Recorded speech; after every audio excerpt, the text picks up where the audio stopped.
बिस्मिल्लाहिर्रहमानिर्रहीम, अस्सलाम वालेकुम। आज एक और बहुत हंगामा खेज दिन था।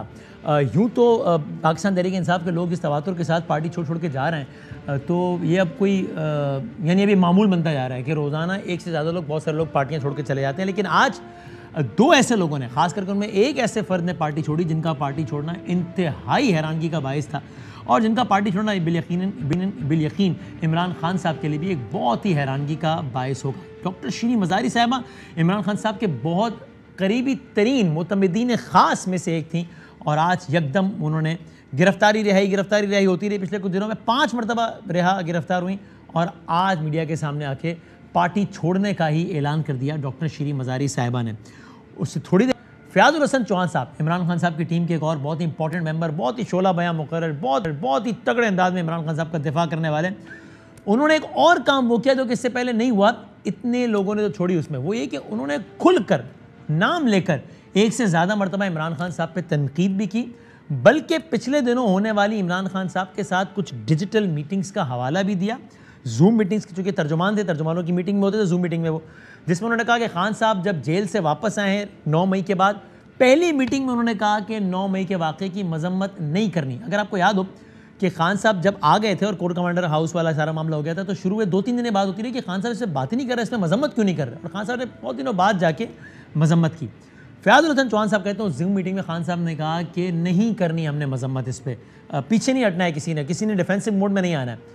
यही नहीं बल्कि 1 मई को रैली निकाली गई थी फ़याज़ुल हसन पिंडी में, यौम मई के मौके पे मुल्क भर में निकाली गई। तो फ़याज़ुल हसन चौहान साहब कहते हैं खान साहब ने जानकर पिंडी के उस मकाम का इंतखाब किया जो कि GHQ से करीब था, और हमने कोशिश की, फिर हमने उस वेन्यू को चेंज किया, तो खान साहब इस पर बहुत नाराज़ हुए। तो पहले तो आप देखिए शीरी मज़ारी साहिबा, फ़याज़ुल हसन साहब, जिनको आपने हमेशा देखा है इमरान खान साहब को बहुत ही तगड़े अल्फाज में डिफेंड करते हुए, उनके मुखालिफिन को अटैक करते हुए, उन्होंने आज किन अल्फाज में पार्टी छोड़ी है, और फ़याज़ुल हसन चौहान साहब ने और क्या क्या कहा है। चौहान साहब गालिबन वो पहले लीडर हैं पाकिस्तान तहरीक इंसाफ के पिछले दिनों में जिन्होंने पार्टी छोड़ी, कि जो कि ये नहीं कह रहे कि मैं सियासत छोड़ रहा हूँ, वरना तकरीबन तमाम ने कहा कि हम सियासत भी छोड़ रहे हैं। अब मज़ीद भी बात करते हैं, बहुत सारे सवाल खड़े हो रहे हैं। तहरीक इंसाफ का मुस्तकबिल क्या होगा, क्या इमरान खान साहब को मज़ीद लोग उनका साथ छोड़ेंगे, क्या ये साथ छोड़ने से खान साहब पे कोई फ़र्क पड़ेगा। फिर ये भी कि इमरान खान साहब आज मुख्तलिफ केसेस के साथ साथ नैब में Al-Qadir trust 190 million pound case में भी पेश हुए हैं। तो आज बाकायदा नैब की टीम के सामने वो बैठे हैं और इस केस से मुताल्लिक घंटों उनसे सवाल जवाब हुए हैं। ये केस क्या है, यानी नैब के मुताबिक ये केस क्या है, नैब ने कॉल अप नोटिस में क्या लिखा है, ये भी आपको आगे चल के बताएंगे। अभी मेहमानों से बात करने से पहले आप ये देख लीजिए कि अब से थोड़ी देर पहले इमरान खान साहब ने क्या कहा है। आज शाहमूद कुरैशी साहब के बारे में खबर आई कि वो 6 बजे प्रेस कॉन्फ्रेंस करने वाले हैं। रिहा होते ही बड़ी चहमगोइयाँ भी हुई इस हवाले से। वो बहरहाल रिहा नहीं हुए, रिहा बहुत लेट हुए, तकरीबन 9:30-10 बजे के आसपास, और कुछ देर बाद ही दोबारा गिरफ्तार कर लिए गए। और ये उन्होंने बहरहाल ज़रूर कहा और तमाम क़यास आरइयों को बज़ाहिर रद्द किया कि मैं PTI में था, हूँ और रहूँगा, तो क़यास आरइयों को रद्द किया। इमरान खान साहब कहते हैं अब से कुछ देर पहले तहरीक इंसाफ के कारकुनान और हिमायतियों की तरह वाइस चेयरमैन शाह महमूद को भी ज़मानत मिलने के बावजूद फिर से गिरफ्तार कर लिया गया है। अब हम पूरी तरह जंगल के कानून की जद में हैं, जहाँ जिसकी लाठी उसकी भैंस का उसूल ही असल दस्तूर है, जबकि इस लाकानूनियत की राह में वाहिद रुकावट हमारी अदलिया है। अदालत उज़्मा के अहकामात के साथ आइन को भी निहायत बेरहमी और ढिठाई से रोंदा जा रहा है। पुलिस के ज़रिए तहरीक इंसाफ को कुचलने का सिलसिला जारी है। हमारे कायदीन को तहरीक छोड़ने पर मजबूर किया जा रहा है। इंसानी हुकूक का खून सरेआम किया जा रहा है। मीडिया का गला घोंटा जा चुका है। सोशल मीडिया कारकुनान को डराने धमकाने का सिलसिला जारी है। अदालती अहकामात के बावजूद इमरान रियाज को अदालत में पेश नहीं किया जा रहा। शदीद गर्मी के मौसम में हमारे गिरफ्तार कारकुनान तंगो तारीक कोठरियों में ठोस दिए गए हैं। कई एक को तो दौरान हिरासत बदतरीन तशद्दुद का सामना है। इस यजीदियत के सामने सिरनगू होने का मतलब बहैसियत कौम हमारी मौत है। चुनाचे मैं अपने आखिरी दम तक इस यजीदियत के ख़िलाफ़ मुज़ाहमत करूँगा, ये कहते हैं इमरान खान साहब। मामला क्या है, खबरें क्या हैं, तज्ज़िया क्या है, सीनियर तज्ज़ियाकार जनाब हामिद मीर साहब हमारे साथ हैं। सर बहुत नवाजिश, बहुत सदाकत अली अब्बासी साहब पाकिस्तान तहरीक इंसाफ के सीनियर रहनुमा हैं। अभी जब आमिर कियानी साहब ने छोड़ा है तो उन्हें प्रेसिडेंट PTI नॉर्थ पंजाब बना दिया गया है। आज फ़याज़ुल हसन चौहान साहब ने उनका भी तस्करा किया अपनी प्रेस कॉन्फ्रेंस में। मैं दोनों मेहमानों का बहुत बहुत शुक्रगुज़ार हूँ वक्त देने का। मीर साहब पहले तो ज़रा आप बताइए ना कि आज ये शीरी साहिबा और चौहान साहब का जो उस पर बात करते हैं, लेकिन बड़ी चहमक हुई थी कुरैशी साहब के हवाले से, और अगर वो कुछ ऐसी बात करते तो जाहिर है वो तो बहुत ही बड़ा धमाका होता। आपकी क्या खबर या इत्तला या तज्जिया है कि कुरैशी साहब ऐसा कुछ कहने लगे थे या नहीं? चूँकि उन्होंने तो आगे कह दिया कि मैं तो नहीं छोड़ा पार्टी, तो ऐसा कुछ ऐलान मुमकिन है उनकी तरफ से आपके ख्याल में? शुक्रिया बदामी भाई। देखें, मेरी तो जो इन्फॉर्मेशन है वो यही है कि शाह महमूद कुरैशी साहब पर भी दबाव डाला गया कि आप 9 मई के वाक़यात की मज़म्मत करें। उन्होंने कहा मैं करूँगा। फिर उनसे कहा गया कि फिर देख लें आप, फिर आप इसको पार्टी को भी छोड़ ही दें तो बेहतर है। तो वो उन्होंने इनकार कर दिया। अब इसमें शीरी मज़ारी साहबा के साथ जो हो रहा था वो तो मैं 3-4 दिन से क्लोजली उसको मैं वॉच कर रहा था, मुझे पता भी था। तो उसकी वजह से मुझे ये भी इंफॉर्मेशन मिल रही थी कि किन किन रहनुमाओं की तरफ से ऐलानात सामने आने वाले हैं। अभी मैं आपको बता दूं कि ये अभी बहुत कम ऐलानात सामने आए हैं। अच्छा। अभी ये जो पिछले 3-4 दिन में तो तकरीबन 30 के करीब लोग जो हैं उन्होंने ऐलान किया है। सही है। और आज के दिन में सिर्फ 2 या 3 ऐलानात सामने आए हैं। ये आने वाले दिनों में मज़ीद लोग ऐलान करेंगे और इसमें कुछ बड़े बड़े नामी ग्रामी लोग भी शामिल हैं। क्योंकि देखें, 2 तरह के लोग हैं। एक तो वो हैं जो कि सियासत छोड़ने का ऐलान कर रहे हैं, जैसे कि शीरी मज़ारी साहबा हैं। वो भी ये कह सकती थी कि मैं पीटीआई छोड़ रही हूँ लेकिन मैं सियासत में रहूंगी। सही है। लेकिन उन्होंने ऐसा नहीं किया और उन्होंने बहुत मुख्तसर सी प्रेस कॉन्फ्रेंस की और उन्होंने कहा जी कि मैं सियासत छोड़ रही हूँ, और उन्होंने बहुत सी वजूहात। हाँ, लेकिन आप देखिए फयाजुल हसन चौहान साहब जो हैं उन्होंने कहा मैं पीटीआई छोड़ रहा हूँ, सियासत नहीं छोड़ूंगा, और इमरान खान पे एक पूरी चार्जशीट लगा दी। और फिर वो उन्होंने एक मैं लफ्ज़ इस्तेमाल करूंगा, एक अपनी कम इल्मी और बेवकूफ़ी की इंतहा करते हुए कहा कि इमरान खान जो है वो पीटीआई के साथ वही कर रहे हैं जो खाकसार तहरीक के साथ हुआ। अब उनको शायद खाकसार तहरीक की भी तारीख का नहीं पता। खाकसार तहरीक जो है वो तहरीक पाकिस्तान से पहले उसका कायद आज़म के साथ इख्तलाफ ज़रूर था, लेकिन वो कोई अस्करी तंजीम नहीं थी। वो कोई ऐसी तंजीम नहीं थी जो कि इमारतों पे और सरकारी दफातर पर हमले करती थी, बल्कि उस पर फायरिंग हुई थी। तो उन्होंने खाकसार तहरीक को जोड़ दिया तहरीक इंसाफ के साथ, और उनको पता ही नहीं कि तहरीक इंसाफ जो है और खाकसार तहरीक जो है वो दोनों पॉलिटिकल पार्टीज़ हैं, और दोनों जो हैं उन्होंने एक सियासी जद्दोजहद का रास्ता इख्तियार किया। लेकिन जो 9 मई के वाक़यात हैं, हाँ, उसमें फयाजुल हसन चौहान साहब ने बाकायदा ये तक कह दिया कि इमरान खान साहब जो हैं उन्होंने 1 मई को और 6 मई को हमसे रिहर्सल करवाई कि हमने फौजी इलाकों में कैसे दाखिल होना है। तो इसी किस्म की गुफ्तगू जो है वो और भी लोगों के साथ हो रही है। तो कुछ और भी लोग जो हैं वो हो सकता है पार्टी छोड़ दें, सियासत ना छोड़ें, लेकिन मेरी इन्फॉर्मेशन ये है कि ज़्यादातर लोग जो हैं वो ये ऐलान करना मुनासिब समझेंगे कि हम पार्टी छोड़ देते हैं लेकिन हम सियासत नहीं छोड़ेंगे। हो सकता है इन लोगों पर मुश्तमिल कोई नया ग्रुप भी बन जाए, इनमें से अक्सरियत पर मुश्तमिल आने वाले महीनों में कोई नया ग्रुप कोशिश कर रहे हैं। जहांगीर तरीन साहब कोशिश कर रहे हैं, इन सब अपने उनको वो कहते हैं जी मेरे पुराने साथी हैं, पुराने दोस्त हैं, तो वो इनसे राब्ते तो करने की कोशिश करेंगे। लेकिन बदामी साहब, जो मैंने जो बतौर सहाफ़ी पाकिस्तान की सियासी तारीख देखी है, हाँ, तो मेरे सामने जो है ना बहुत सी पार्टियां जो है उनको तोड़ा गया और वो फिर नहीं टूटी। मसलन मैं जनरल ज़िया-उल-हक के ज़माने से आपको बताता हूँ। आज के जो हमारे नौजवान हैं उनको इस तारीख का नहीं पता। पीपल्स पार्टी में से एक नेशनल पीपल्स पार्टी बरामद की गई थी। गुलाम मुस्तफा जतोई साहब नेशनल पीपल्स पार्टी के सरबराह थे। पीपल्स पार्टी में से एक प्रोग्रेसिव पीपल्स पार्टी बरामद की गई थी जिसके कौसर न्याजी साहब सरबराह थे। पीपल्स पार्टी में से एक मुसावात पार्टी बरामद की गई जिसके हनीफ रामे साहब सरबराह थे।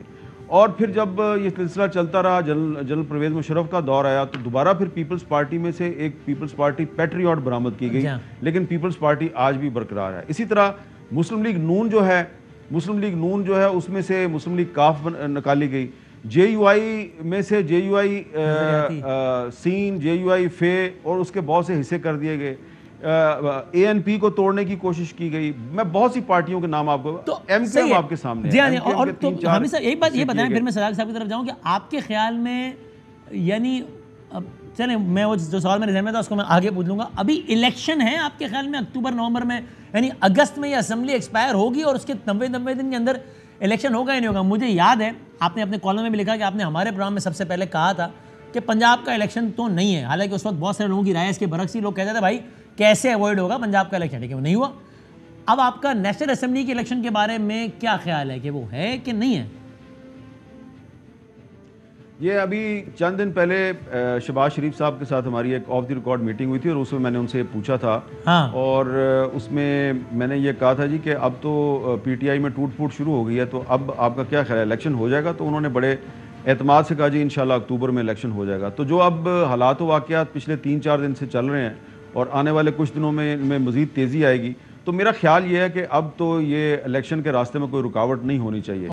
लेकिन ये डिपेंड करता है वसीम बदामी साहब कि अगर कोई फ़ौजी अदालत या कोई इंसदाद दहशत गर्दी की अदालत जो है वो 9 मई के वाक़यात की तमाम तर ज़िम्मेदारी इमरान खान पर डाल के उनको सज़ा दे देती है और उस सज़ा के नतीजे में अगर वो नाहल हो जाते हैं तो फिर तो ये इलेक्शन करवा देंगे। अगर अगस्त तक इलेक्शन जो है वो, अगर अगस्त तक ये इमरान खान को नाहल करार देते हैं तो फिर ये अगस्त में असम्बली तोड़ के इलेक्शन का ऐलान कर देंगे। लेकिन अगर इमरान खान साहब को अगस्त तक कहीं से सजा वजा ना हुई, हो सकता है फिर ये उसको डिले करें। तो मैं समझता हूँ कि 2023 है, ये पाकिस्तान में इलेक्शन का साल है, ये आपकी एक आइनी ज़रूरत है, कॉन्स्टिट्यूशनल रिक्वायरमेंट है।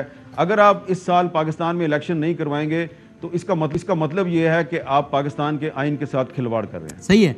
सदाकत भाई, आप तो चौहान साहब ज़ाहिर आपके कॉलीग भी थे, आपके एक तरीके से इलाके वही पिंडी मतलब वही सारी पट्टी करीब ही है। आज उन्होंने प्रेस कॉन्फ्रेंस में भी आपको याद किया 1-2 मरतबा, बल्कि अगर दिखा सकें दिखाएं क्या कहा उन्होंने। फिर ज़रा सदाकत भाई से, पूरन चौहान साहब ने आज सदाकत अब्बासी साहब को याद किया अपनी प्रेस कॉन्फ्रेंस में। 8 दिन मैंने जेल काटी पहले, और पिंडी पीटीआई की इज्जत बचाई। आमिर कियानी का तय हुआ था, सदाकत अब्बासी का तय हुआ था, वासिक कयूम का तय हुआ था, सारे भाग गए। मैंने जिस जुर्रत के साथ दी वो मुझे बताने की जरूरत नहीं, अब सारे लोग जानते हैं सारी कुर्बानियां। तो पहले सदाकत भाई बताएं, ये ऐसी किसी जूम मीटिंग का आप हिस्सा थे या आपके इल्म में था जिसके बारे में फयाज कह रहे हैं कि भाई पहले खान साहब ने जब रिहा होकर आए तब कहा कि मजम्मत नहीं करनी, यकुम मई वाली पे कहा कि वो उस इलाके के पास रखो जहाँ जीएच, यानी ये जुमला नहीं कहा सदर रखो। मैं तो खैर पिंडी के इलाकों से वाकिफ नहीं, सदर का इलाका रखो जो जीएचक्यू के ज़्यादा पास है। आपके चूँकि आप भी पिंडी के ही हैं और आपका भी, तो आपके इल्म में है ऐसी कोई बात? जी बहुत शुक्रिया। मैं उन तमाम जूम मीटिंग में होता हूँ और हमारा एक ही ज़िला है और मैं चूँकि 2 ज़िलों का एमएनए हूँ, पिंडी का भी और मरी का भी। हाँ। इसलिए मैं मीटिंग में शरीक होता हूँ जिसका हवाला चौहान साहब ने दिया। तो पहले तो मेरे हवाले से एक बात है, चले वो वजाहत कर दूँ। हाँ। कि चौहान साहब जिस जेल की बात कर रहे हैं उस जेल में शायद सबसे पहला गिरफ्तार होने वाला मैं था, मेरे साथ वो भी थे, जुल्फी बुखारी थे। हम वैसे 8-9 दिन इकट्ठे जेल में रहे। पता नहीं उन्होंने मेरा तस्करा क्यों किया, शायद वो नाम गलत ले गए या कोई ऐसी बात, या शायद उनके दिल में मैं था और कोई और उनकी तनकीद उनको समझ नहीं आई। दूसरा के अफसोस है, बेचारों पे तरस आ रहा है। जितने भी हमारे दोस्त गए, हमें पता है हम सारे इसी माहौल में जिंदा हैं कि कितना मुश्किल है सर्वाइव करना, और बहुत सारे लोगों की बहुत सारी मजबूरियां हैं और चौहान साहब की मजबूरियां होंगी। तो ये छोड़ के जाना और चौहान साहब का टिकट भी पार्टी का लेना और गिरफ्तारी से पहले इमरान खान के नारे मार के जाना, और आज क्या ना, मेरा ख्याल है वो काफी सारी क्रेडिबिलिटी। अच्छा, बड़ी दिलचस्प बात ये है, मैं मीर साहब से पूछूंगा कि जब आप कह रहे हैं कि मजबूरियां होंगी तो मीर साहब नफी में पता है, मैं इनसे पूछता हूँ जरा थोड़ी देर बाद जब इनकी तरफ आता हूँ तो। लेकिन सदाकत भाई, और ये भी बताएं कि ये तो हुआ या नहीं हुआ, क्योंकि आप इंडी के ही और उन रैलियों में कि रैली का वेन्यू खान साहब ने कुछ बताया था, फिर वो वेन्यू चेंज किया गया 2 मरतबा, पहली रैली में भी और दूसरी रैली में भी। ये तो हुआ नहीं, एक मरतबा वेन्यू चेंज हुआ और एक मरतबा हुआ कि अरे पुल क्रॉस नहीं करना है, उस तरफ नहीं जाना है, जीएचक्यू के करीब नहीं जाना है। ये हुआ या नहीं हुआ? देखिए, पिंडी में जो 2 रैलीज हुई हैं, दोनों का मीर साहब को बेहतर पता है। हमने कमेटी चौक से लियाकत बाग आना होता है, लियाकत बाग प्रेस क्लब है और वहां पे होना होता है, और हम कमेटी चौक से लियाकत बाग ही आए। एक में खान साहब नाराज हुए, वो इस वजह से कि मैं थोड़ा सा लेट हो गया, मेरी रैली लेट हो गई, तो उन्होंने कहा कि तुम लोग इकट्ठे क्यों नहीं हुए। उसमें मैं बिल्कुल समझता हूँ कि ये एग्जैजरेट किया चौहान साहब ने, और वैसे ही वो उनकी सारी बातें, मतलब मैं आज वो छोड़ के गए हैं तो मैं बोलना नहीं चाह रहा, लेकिन सारी बातें इस तरह है। रैली का वेन्यू चेंज होने पर खान साहब नाराज नहीं हुए थे कि वहां से उस तरफ क्यों नहीं गए, उस तरफ क्यों गए? जाएगा, और जब अरेस्ट होने के बाद वो कह रहे हैं कि इमरान खान शायद पाकिस्तान के लिए ठीक नहीं है, तो ये मेरा ख्याल है आज वो छोड़ के गए तो मैं ज्यादा जवाब न दूं तो बेहतर है। लेकिन मैं टोटली इन बातों को, हर मीटिंग में मैं मौजूद था, मैं रिजेक्ट करता हूँ कि ये बातें गलत थी। आप पे कोई प्रेशर है सदाकत भाई? आप उस बात पे आते हैं, देखें ये मेरा ख्याल है कि आप दोनों साफी हैं और आप दोनों को इसमें मज़ाहिया पहलू ढूंढने की बजाय आज पाकिस्तान का बहुत बड़ा अलमिया है कि पाकिस्तान की मईशत आगे बहुत ही खतरनाक रास्ते की तरफ जा रही है। और पाकिस्तान अच्छा, तो मैंने तो खाली सवाल ही किया और मीर साहब ने तो बड़े ही उसमें बताया है तारीख के हवाले दे देकर कि किस तरह पार्टियां तोड़ने की कोशिश नाकाम हुई, इसमें आपको मज़ाहिया पहलू क्या लगा है इसमें आपको? मुझे जरा इल्जाम पूरा लगाने दें, फिर आप जवाब दीजिएगा ना। मैं ये कह रहा हूँ कि पाकिस्तान की सबसे बड़ी नेशनल पार्टी जो पूरे पाकिस्तान में जिसके रूट्स हैं, उसको, और पाकिस्तान का सबसे बड़ा इदारा जो हर लिहाज से मोतबर है, उसको लड़ाने के लिए कुछ क्रुक्स जो है वो सियासत कर रहे हैं, और पाकिस्तान में इंसानी हकूक का, सियासी हकूक का, जमहूरियत का गला घोंटा जा रहा है। और हमें मतलब उसमें मज़ाहिया पहलू है कि जी आप जा रहे हैं कि नहीं जा रहे। देखें, हम समझते हैं कि जो गए हैं। आपको ये फनी सवाल लग रहा है? ये सवाल कहाँ से मज़ाहिया है? एक ऐसे मौके पे जब दिन में 6-6, 12-12 प्रेस कॉन्फ्रेंसेस हो रही हो, वहाँ ये सवाल मज़ाहिया किस पहलू से कि आप पार्टी छोड़े नहीं छोड़े, आप पे प्रेशर है या नहीं? मज़ाहिया तरीके से वसीम, आप सोचें कि मैं मुझे बड़ी हैरत है सदाकत भाई, आप इस प्रोग्राम में 500 मरतबा आ चुके हैं, मेरा ये अंदाज है, मैं जरा एक लाइटर साहब स्वागत हूँ, आपको मज़ाहिया लग रहा है। ये अलग बात है कि आपके अपने लीडर इमरान खान साहब जिनका नाम है, वो मज़ाहिया तरीके से कहते थे आज 1 विकेट गिरने वाली है, 2 गिरने वाली है। वो पार्टियां छोड़ने को, ये जो विकेट गिरने वाली टर्म है ना, इसके मौजूद इमरान खान साहब है, जो कि मज़ाहिया पहलू में कहते थे।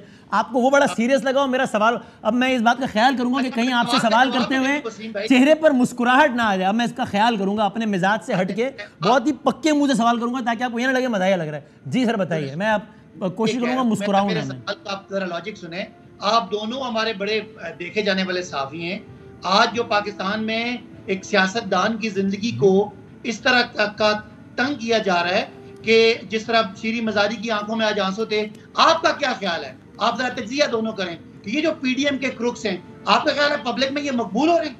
आपका क्या ख्याल है एक आम पाकिस्तानी जो देख रहा है, आज मेरे जैसा प्रोफेसर है, मैं 17 साल हो गए मैं पढ़ा रहा हूँ और इकोनॉमिक्स पढ़ाता हूँ, मेरे पे ऊपर जनाब अगर मैं लियाकत बाग गया हूँ, आप मुझे जनाब GHQ ले जाएं और मुझे कोई 4 वो बंदे अपना ख्वाजा आसिफ जैसे जो कल फौज के बारे में क्या कहते थे, और मरियम जो अपने जलसों में फौज के बारे में इल्जामात लगाती थी, फौज के बारे में क्या बोलती थी, मैं बोलूंगा तो बीप चल जाएगा, और वो बिलावल जो जुल्फिकार के यानी वो दहशतगर्दों का फॉलोअर है, वो मुझे कह के मेरा मजाक उड़ाए और पाकिस्तान में उसके लिए आवाज ना उठे, और एक सियासतदान जो एक साफ सुथरा सियासतदान हो, उसको आप दहशतगर्दों के लिस्ट में डालें और एक यानी क्रैक डाउन करें, और उस पर इतना मजे से आप दोनों तजिया करें। मैं कह रहा हूँ कि थोड़ा सा इसमें जरा डालें, थोड़ा सा। सदाकत भाई, मुझे ना आपकी उसमें हैरानगी, खैर मैं एक तो ये कि मैं तो बैठा हूँ, अब मैं फिर चूंकि मेरा मिजाज है तो मैं मुस्कुराए बगैर नहीं रह सकता, मैं जरा शाइस्ता रहते हैं बात करने का आदि हूँ। दूसरा आप एक बड़ा बुनियादी बात भूल गए,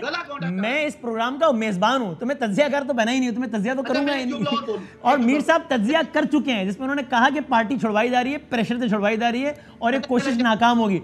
अब आप ऐसा करें कि आप बता देंगे और क्या तजिया करना है, आपकी मर्जी का तजिया कर लेंगे। बाकी जब मैंने दोपहर में न्यूज़ पे तजिया किया तो मैंने कमोबेश वही बात की जो आपने की, हालांकि हर बात से आपके इत्तेफाक करना लाजिम नहीं है, लेकिन चल मीर साहब आप अपनी राय दे दें, फिर मैं मुनीर बलोच साहब भी हमारे साथ, जिनका हवाला दिया है चौहान साहब ने। जी जी मीर साहब, इजाजत साहब, मैं बस एक सियासी कारकुन हूँ। मैं जो 9 मई में जिस आदमी ने भी हद लाइन पार की, लाइन क्रॉस की और वो किसी हसास इलाके में गया, मैं और उसने कोई बाउंड्री पार की, मैं उसकी मजम्मत करता हूँ। लेकिन इसके साथ साथ क्या मैं ख्वाजा आसिफ के जो आज इसको सियासत में इन्वॉल्व करने का जो उसका एक पहलू है, और उस तरह के बंदे जो सारा वक्त फौज के बारे में क्या बोलते रहे, उसके ठट्ठे का यानी एक जो चीज है या जो वो सियासत मेरे खिलाफ कर रहा है, उसके खिलाफ बोलने का मेरा राइट नहीं है। ऑफ कोर्स है, बोलूंगा तो ऑफ कोर्स है जनाब, ठीक है मीर साहब। ये कह रहा हूं, उसका एक तजिया होना चाहिए कि क्या आज बोलने वाले सियासत नहीं कर रहे, क्या ये तशद्दुद पीटीआई का एक आदमी मुझे बता दें, आप और मीर साहब, कि जिसको माजी में किसी तशद्दुद पे कोई सजा हुई हो, कोई ऐसा क्रिमिनल हो। इमरान खान एकदम से आपके लिए शजरी ममनुआ हो गया, आपसे मुराद चलें पीडीएम के लिए, तो पीडीएम वाले जो बातें कर रहे हैं, आपको लग रहा है कि वो उनकी बातों में कहीं पाकिस्तानियत है या जमहूरियत का कोई मुस्तकबिल उनको है? क्या आप समझ रहे हैं कि आज जिस तरह पाकिस्तान के हालात हैं, जो आप जिधर लेके जा रहे हैं, मैं मसलन 20-15 अच्छा उनको जवाब तो दे रहे थे मीर साहब को, ठीक हो गया, ठीक है, पॉइंट जनाब, पाकिस्तान की चल सकती है इस तरह अगर आपका 7 बंदा जेलों में जनाब। और अच्छा जी मीर साहब, अब मैं क्या बोलूँ, सदाकत साहब जो हैं वो इस वक्त थोड़े से परेशान भी हैं, गुस्से में भी हैं, तो उनको बोलने दें, वो बोलना चाह रहे हैं उनको बोलने दें। मैंने तो बात कर दी, मैंने तो पहले ही कह दिया कि ये सियासी पार्टियां जो हैं ये पहले भी तोड़ी जाती रही हैं और इस वक्त भी उसी अंदाज में तोड़ी जा रही हैं। तो और अच्छा मीर साहब, आपके ख्याल में ये चौहान साहब का ये मैं अपना सवाल फ्रेम कर लेता हूँ, सही है ठीक, कि ये चौहान साहब वाला मामला स्पेसिफिकली इस पर पूछ रहा हूँ, ये आपके ख्याल में क्या हुआ? उनका ज़ाती यानी उनके इख्तलाफ जो इमरान खान साहब से जो वो बड़े अरसे से बता रहे थे कि इतने साल से इतने अरसे से, वो है या प्रेशर है? अगर कोई मालूमात है आपके पास तो। देखिए, फ़याज़ुल हसन चौहान साहब जो है ना, मैं वो लफ्ज़ इस्तेमाल नहीं करना चाहता जो कि आम तौर पे लोग सियासी वफादारियाँ तब्दील करने वालों के बारे में इस्तेमाल करते हैं, लेकिन ये फ़याज़ुल हसन चौहान साहब ने पहली दफ़ा तो मुश्किल में किसी पार्टी को नहीं छोड़ा। इससे पहले भी ये कर चुके हैं ना, लोग इनकी तारीख भूल जाते हैं। तो इमरान खान साहब जो हैं उनको चाहिए था कि इस किस्म के लोगों को जब पार्टी में ला रहे हैं तो ज़रा ट्रैक रिकॉर्ड तो देख लेना कि माजी में कितनी पार्टियाँ चेंज कर चुके हैं। ये फ़याज़ुल हसन चौहान साहब जो हैं, ये 2002 में ये जमात इस्लामी यानी कि मुत्तहदा मजलिस अमल के टिकट पे ये एमपीए बने थे रावलपिंडी के। उसके बाद भी पार्टियां बदलते बदलते बदलते फिर ये पीटीआई में आ गए। और इस तरह के बहुत से लोग हैं, हर कोई जो है वो सदाकत अब्बासी तो नहीं होता ना कि वो एक ही पार्टी के साथ खड़ा रहे। तो इसलिए सदाकत अब्बासी साहब पीडीएम पे तनकीद ज़रूर करें, लेकिन वो ये भी देखें कि ये पिछले 4-5 दिन में जो बहुत से लोग पार्टी छोड़ के जा रहे हैं, ये दरअसल हैं कौन लोग। इनमें ज़्यादातर वो लोग हैं जिन्होंने के 2015, 16, 17 के आसपास और ख़ास तौर पे 2018 में इन्होंने पीटीआई को ज्वाइन किया।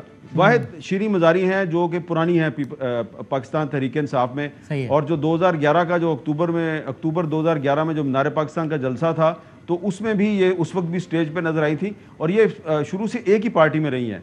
लेकिन जो ज़्यादातर लोग जो छोड़ के जा रहे हैं और कल परसों आने वाले दिनों में जो लोग छोड़ेंगे, ये वो लोग हैं जिनको जनरल फैज़ हमीद साहब 2018 के इलेक्शन से पहले बड़ी खुसूसी दावत पर बड़ी प्यार मोहब्बत से वो तहरीक इंसाफ में लेके आए थे। तो अभी ये ठीक है, पीडीएम जो है उस पर भी तनकीद करें कि वो फ़ौज को और पीटीआई के इख्तलाफात से फ़ायदा उठाने की कोशिश कर रही है, लेकिन ये ज़्यादा पुरानी बात तो नहीं है कि यही जो जनरल फैज़ हमीद साहब और जनरल कमर जवेद बाजवा साहब थे, ये कितने मेहरबान थे इमरान खान साहब पे कि इमरान खान साहब को पंजाब असम्बली के इलेक्शन में सिंपल मेजॉरिटी भी नहीं मिली, लेकिन जनाब बंदे तोड़ के उनकी हुकूमत बनवा दी गई। चलो अब ये माजी की बातें हैं, लेकिन ये ज़रूरी नहीं है कि अगर 2018 में फैज़ हमीद साहब ने जिस तरह नून लीग के बंदे तोड़ तोड़ के और बाकी आज़ाद उम्मीदवारों को प्रेशराइज करके पीटीआई में लेके आए, तो आज 2023 में उसी तरीके से पीटीआई में से बंदे तोड़ तोड़ के या तो उनको कहें सियासत छोड़ दो या कहीं और तरफ चले जाओ। तो हम सहाफ़ी जो है ना, हमने जब तजिया करना होता है तो हम तारीख को सामने रखते हैं, और तारीख में जो भी किरदार है, अब फ़याज़ुल हसन चौहान जो है वो जब इमरान खान का सूबाई वजीर था, तो वो जो लैंग्वेज इस्तेमाल करता था सहाफ़ियों के बारे में,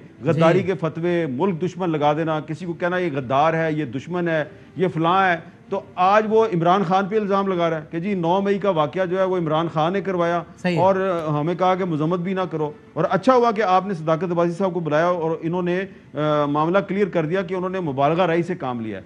तो मेरा ख्याल है कि अब इमरान खान साहब को भी अपनी सियासी गलतियों से सबक सीखना चाहिए, और इस किस्म के इब्नुल वक्त और मुफाद परस्त लोग जो हैं, जिनको के एक हजूम की सूरत में तहरीक इंसाफ में दाखिल किया गया था, अब ये एक हजूम की सूरत में तहरीक इंसाफ छोड़ के जा रहे हैं, तो ये इमरान खान साहब के लिए अच्छा है, उनको इस पे खुदा का शुक्र अदा करना चाहिए। तथहीर का अमल हो रहा है। मैं जरा क्विकली, मुनीर बलोच साहब हमारे साथ हैं। मुनीर बलोच साहब दुनिया टीवी के कॉलमिस्ट के, और चौहान साहब ने उनका भी हवाला दिया। मुनीर साहब आप हैं हमारे साथ? अस्सलाम वालेकुम सर।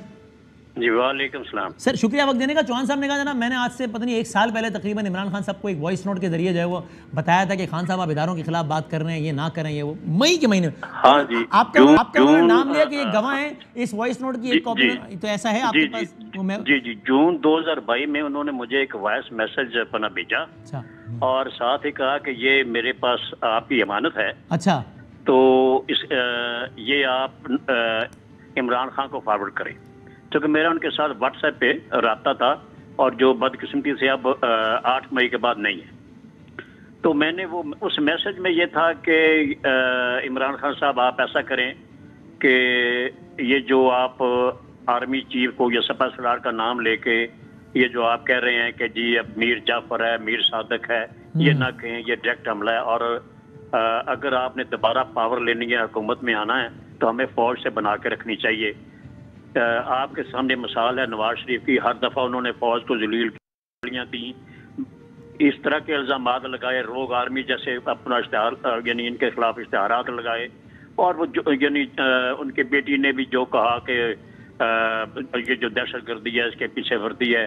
और 2013 के जब इलेक्शन हो रहे थे, ये तो मैंने खुद अपनी आंखों से देखा कि नून लीग के जितने भी सूबाई या कौमी असम्बली के कैंडिडेट थे वो अपने इंतखाबी जलसों में फौज के खिलाफ बड़ी गालियां निकाला करते थे। ये मुझे उन्होंने कहा, लेकिन मैं उन्होंने जिस तरीके से अब इमरान खान पर इल्जामात की बारिश की है, जी जी, मैं इसके हक में नहीं हूँ। मैं ऐसे अच्छा नहीं समझता। अब तो वैसे बदामी साहब वो हो गया, लाड़काने चलो वरना थाने चलो। बस ये अपना यानी पीटीआई के साथ अब वही हो रहा है। ये अहमद मीर साहब है, मुझे बड़ा पुराना जानते हैं, कभी कभी मेरे इनसे नजरियात पे बहुत इख्तलाफ हो जाता है, लेकिन ये मुझे अच्छी तरह जानते हैं मैं कहाँ कहाँ रहा हूँ। तो इसलिए मैं मतलब मेरा ये है कि मैं पॉइंट आप कह रहे हैं कि वॉइस नोट ये था, लेकिन आज इल्जाम बिल्कुल। Sir thank you very much sir, Munir साहब बहुत शुक्रिया।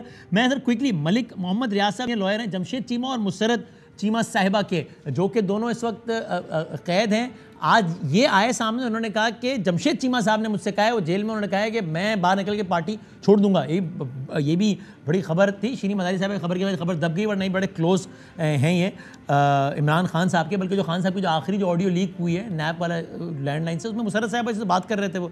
मलिक साहब अस्सलाम वालेकुम। अस्सलाम वालेकुम जी बादामी साहब, थैंक यू वेरी मच जी। सर आपका सर पहले बताएं, अभी ये दोनों इस वक्त कैद हैं या एक छूट गया है, एक रिहा हो गया और एक अंदर है? नहीं जी, इस तरह है कि आज डिटेंशन ऑर्डर तो कुरैशी साहब के साथ इनके भी आज सस्पेंड हो गए थे। सही है। तीनों की रोबकार आई थी, तो हम एक्सपेक्ट कर रहे थे कि तीनों ही आज बाहर आ जाएंगे जी, बट अनफॉर्चुनेटली जी हमें बड़ी मायूसी हुई जी, क्योंकि जेल के बाहर हम इनको लेने आए तो तीनों को ही दोबारा गिरफ्तार कर। तीनों से मुराद ये जमशेद चीमा साहब, मुसरत साहिबा और कुरैशी साहब, और जी शामुद कुरैशी साहब जी, तीनों को ही दोबारा। आपको जमशेद चीमा साहब ने कहा कि बता दो मीडिया को कि मैं बाहर आके पार्टी छोड़ दूंगा? जी मीडिया की बात इसी तरह ही कहा गया जी कि मैं चीमा साहब से कल मिला था जेल में। हाँ, क्योंकि वो जो डिटेंशन ऑर्डर था उसकी रिक्वायरमेंट थी कि उसमें एक एफिडेविट दिया जाता है कि बाहर आके मैं 144 की वायलेशन नहीं करूंगा। ठीक है। तो उस बाबत मुझे कोर्ट की तरफ से फिर मैं जेल में गया था, तो साथ ही चीमा साहब ने मुझे ये बिल्कुल डायरेक्ट किया, बल्कि मेरे साथ शेयर किया कि मैं फर्दर पॉलिटिक्स कंटिन्यू नहीं करना चाहता। बिल्कुल वो जो जैसे श्री मजारी साहिबा ने आज प्रेस कॉन्फ्रेंस की, उसी पैटर्न पे उसी तरह के वो माइंड रखते हैं।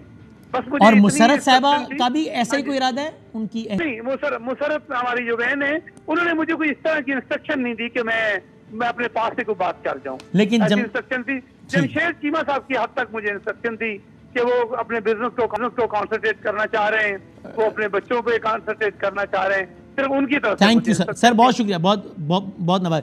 मैं कहता हूँ आखिरी बात, अब सदाकत साहब मैं आपसे फिर ये सवाल पूछना चाहूँगा वाकई संजीदगी से कि क्या आप पर किसी किस्म का दबाव पर्सनली आया है पिछले दिनों में सदाकत साहब पार्टी छोड़ने के हवाले से? देखिए माहौल जिस तरह का बना हुआ है, मैं आपको बताऊं कि मेरे दो घर है, एक मेरा गांव में घर है, वहाँ मेरी वालदा उस दिन गई हुई थी देहात में, तो वहाँ पुलिस वाले गए, उनके साथ बदतमीजी की।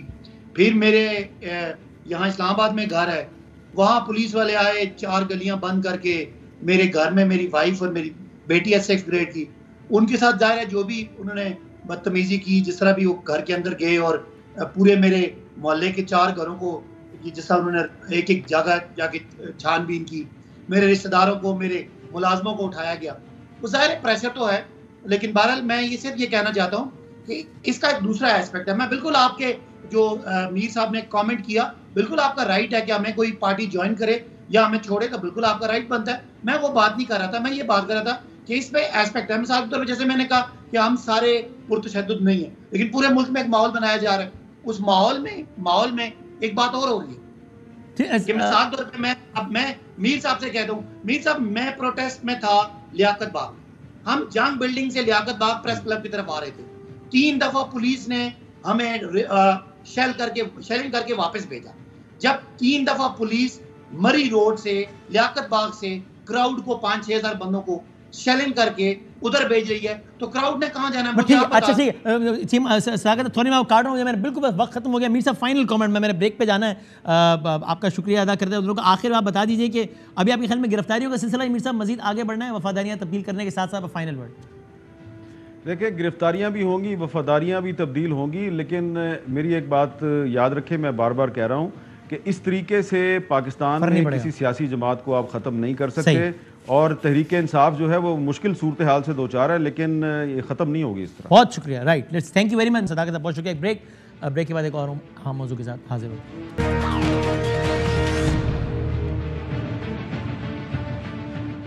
खुश आमदेद कहते हैं। आज एक बड़ी पेशरफ्त में इमरान खान साहब पहली मरतबा नैब में बाकायदा तौर पर पेश हुए अलकादिर ट्रस्ट 190 मिलियन पाउंड के केस में, और उसमें उनसे बाकायदा सवाल जवाब हुए और उसके बाद वो वापस गए, घंटों सामने पेश हुए। अब ये केस क्या है नैब के मुताबिक? नैब ने जो इमरान खान साहब को जो नोटिस भेजा है उसमें क्या लिखा है कि भाई आप पर इल्ज़ाम क्या है? तो आप ये सुनिए कि नैब के ख्याल में इमरान खान साहब पर क्या इल्ज़ाम है और इस यानी कि जो केस नोटिस में उन्होंने लिखा है वो क्या।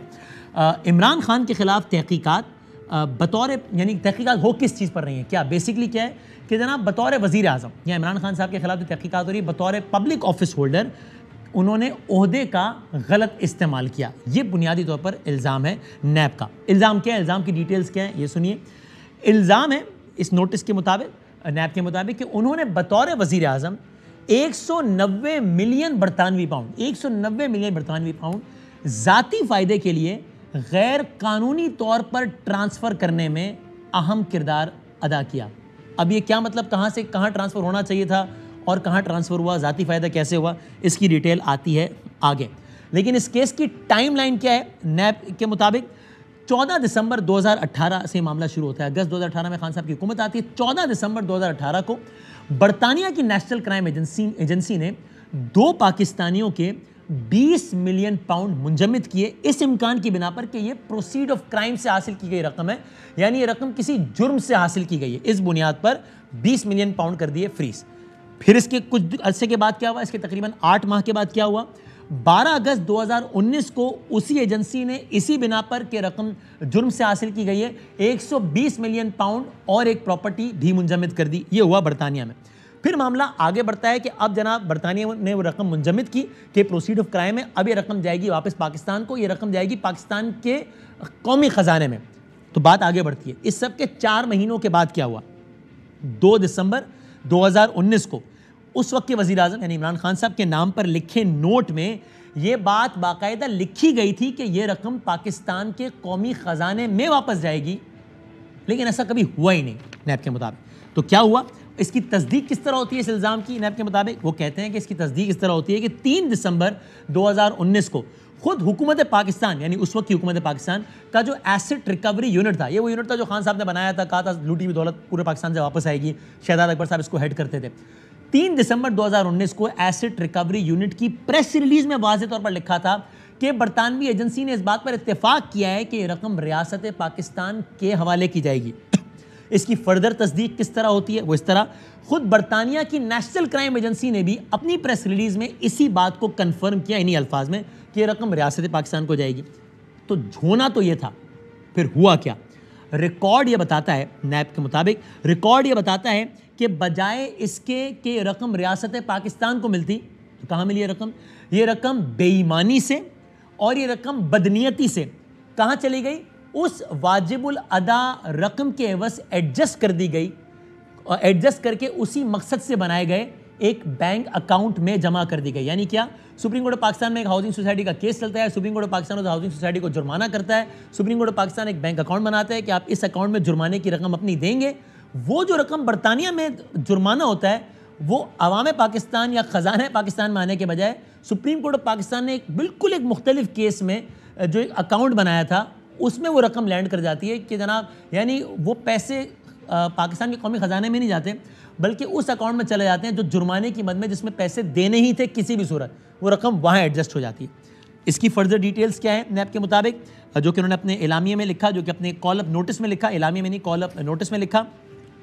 रिकॉर्ड ये बताता है कि 25 नवंबर 2019 को तकरीबन 11.5 करोड़, मैं राउंड ऑफ करके बता रहा हूँ, 26 नवंबर 2019 को तकरीबन 2 करोड़ और 11 मई 2022 को तकरीबन 3.5 करोड़ पाउंड बरतानिया से मौसूल हुए और उसी अकाउंट में जमा हो गए। कौन से अकाउंट में? जो अदालत की जानिब से जुर्माने की रकम भरने के मकसद से बनाया गया था। अब फर्दर इल्ज़ाम क्या है? 2 दिसंबर 2019 को जब ये सारा कुछ हो गया, जब सारा ये मामला हो गया जो कि हमने अपनी खिदमत में अर्ज़ किया, इस सारी गैर कानूनी मश्क के बाद इसको कवर करने के लिए आपके मुशीर शहजाद अकबर ने आपकी मिली भगत से एक बंद लिफाफे में मौजूद एक तहरीर को काबीना से मंजूर करवाने का इक़दाम किया। हालांकि दरअसल ये सारे का सारा काम, यानी रकम की कौमी ख़जाने के बजाय दूसरे अकाउंट में तरसील, ये सब कुछ काबीना की मंजूरी से पहले ही हो चुका था। काबीना के इल्म में ये बात ही नहीं लाई गई थी कि दरहकीकत इस दस्तावेज़ पर पहले ही दस्तखत हो चुके थे, जिसके तहत ये रकम पाकिस्तान के बजाय दूसरे अकाउंट में जा चुकी थी। काबीना के सामने वो दस्तावेज़ एक बंद लिफाफे में पेश की गई। उसी दौरान, अब ये अगला इल्ज़ाम, उसी दौरान आपने इस एहसान के एवज़, जो कि आपने फेवर किया कि जनाब वो रकम हमें ना दें, बल्कि ऐसा करें जो रकम आपको देनी ही है सुप्रीम कोर्ट के पास उसी में दे दें, इस एहसान के एवज़ आपने गैर कानूनी तौर पर और बेईमानी से फ़वाइद हासिल किए। क्या है वो फ़वाइद? आपको उस एहसान के एवज़ 458 केनाल ज़मीन, 285 मिलियन रुपए, इमारत और उसके अलावा अलकादिर यूनिवर्सिटी को डोनेशन की मद में रकम दी गई, जिसके ट्रस्टीज़ आप और आपकी अहलिया हैं। आपने बतौर वज़ीर आज़म उस काबीना इजलास की सरबराही की जिसमें यह दस्तावेज़ बंद लिफाफे में पेश की गई। उस काबीना इजलास में कुछ वज़रा ने इस डील के बारे में सवालात भी उठाए, मगर आपने उन सवालात के जवाब ना दिए। ये फैक्ट, ये रिकॉर्ड की बात है कि उसी काबीना के इजलास के फ़ौरन बाद शेख रशीद साहब, वाडा साहब सब ने टीवी पर आकर कहा कि हमने सवालात उठाए कि ये सब कैसे हो रहा है, लेकिन हमें जवाब इसके नहीं मिले। फिर क्या हुआ? इस सब के नतीजे में बरतानिया से मौसूल होने वाली भारी रकम जो रियासत पाकिस्तान को जानी थी, वो उसके बजाय उस अकाउंट में चली गई जो सुप्रीम कोर्ट ऑफ पाकिस्तान के अहकामात पर जुर्माने की रकम की अदायगी के लिए बनाया गया था। तो अब क्या हुआ? इस हवाले से आपको 2 मार्च 2023 को एक नोटिस भेजा गया। गिरफ्तार हुए खान साहब 9 मई को इसी केस में। 2 मार्च 2023 को आपको नोटिस भेजा गया, मगर आप इंक्वायरी का हिस्सा नहीं बने, आप नैब में पेश नहीं हुए, आपने कोई दस्तावेज़ात भी जमा नहीं करवाई। न सिर्फ ये, बल्कि आपने अपने तहरीरी जवाब में फजूल एतराज़ात उठाए और किसी न किसी बहाने से इंक्वायरी का हिस्सा बनने से गुरेज करते रहे। इस इंक्वायरी को अब इन्वेस्टिगेशन में तब्दील कर दिया गया है। आपको इंक्वायरी की रिपोर्ट फराहम कर दी गई है, आपको कॉल अप नोटिस जारी किया जाता है। बतौर मुल्जिम ज़ाती तौर पर आप पेश हों, इन्वेस्टिगेशन का हिस्सा बने और अपने साथ तमाम मुताल्लिका डॉक्यूमेंट्स भी ले आएँ। इस कॉल अप नोटिस के बाद फिर इमरान खान साहब आज पेश हुए हैं और नैब ने उनसे सवाल जवाब किए हैं। और अब देखते हैं कि इस केस के नतीजे, केस इस एतबार से तमाम और केसेस से अहम है कि ये वो वाहिद केस है, केसेस तो खान साहब पर सेंचुरी मुकम्मल हो गए, 150 केसेस हैं, ये वो वाहिद केस है जिसकी बुनियाद पर वो एक दफ़ा गिरफ्तार भी हो गए। अब इस केस में आगे क्या होता है, वो बेगुनाह करार दिए जाते हैं या गुनाहगार, देखते हैं क्या होता है। ज़िंदगी सल मिलेंगे इंशाल्लाह। अल्लाह हाफ़िज़।